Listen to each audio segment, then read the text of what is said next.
What if I told you that One Piece Chapter 1182 may have just revealed one of the most terrifying powers in the entire series, a power so overwhelming that it could confirm the existence of a true god of rain, and even worse, that power might belong to IMU-sama. If you're a real One Piece fan, make sure to like the video right now and subscribe to the channel for more spoilers and theories. And tell me in the comments, do you think Imu is a god or something even more dangerous? Because after these spoilers, nothing in the story will feel the same again. Chapter 1182 takes One Piece into a completely new direction, far beyond pirates, marines, or even the Yonko.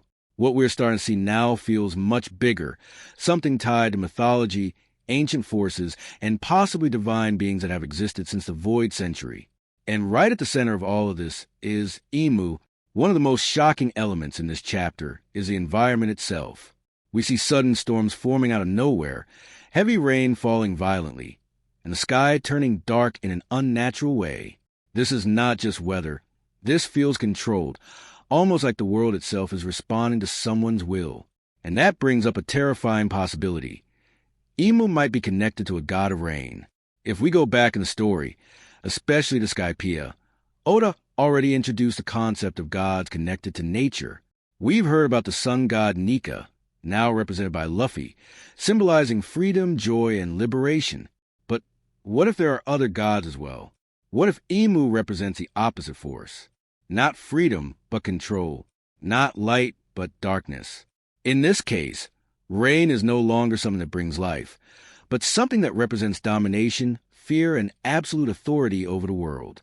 What makes this even more disturbing is how Imu is portrayed during these events.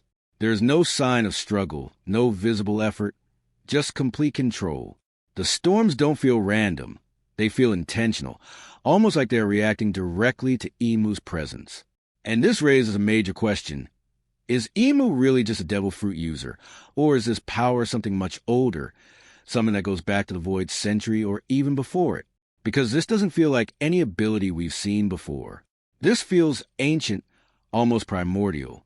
While all of this is happening, the battlefield itself explodes into action, and this is where things get even more intense.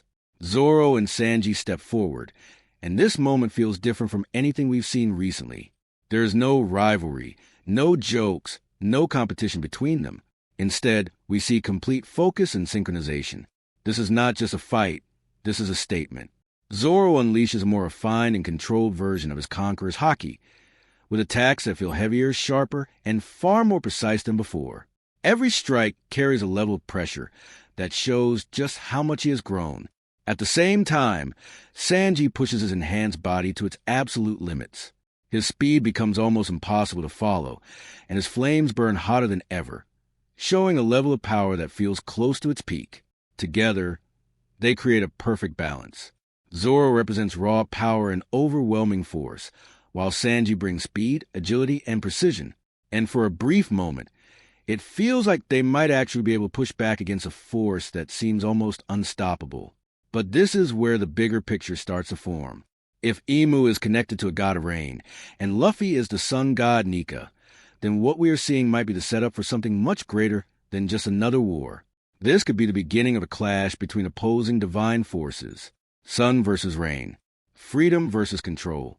Joy versus fear. And this opens the door to even more possibilities. Could there be other gods in the world of One Piece? A god of the sea, a god of the earth, or other entities tied to nature itself? Were these beings the true rulers during the Void Century? And if that's the case, was Imu one of them all along?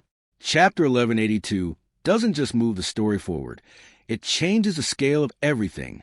Imu is no longer just a mysterious figure hiding in the shadows.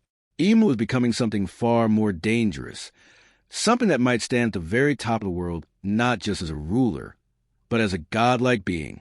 Now I want to hear your thoughts. Do you believe Imu is truly the god of rain, or is there an even deeper secret behind this power?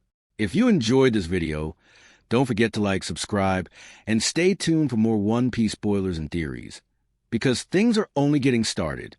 I'll see you in the next video. Nakama, Anchor Fire.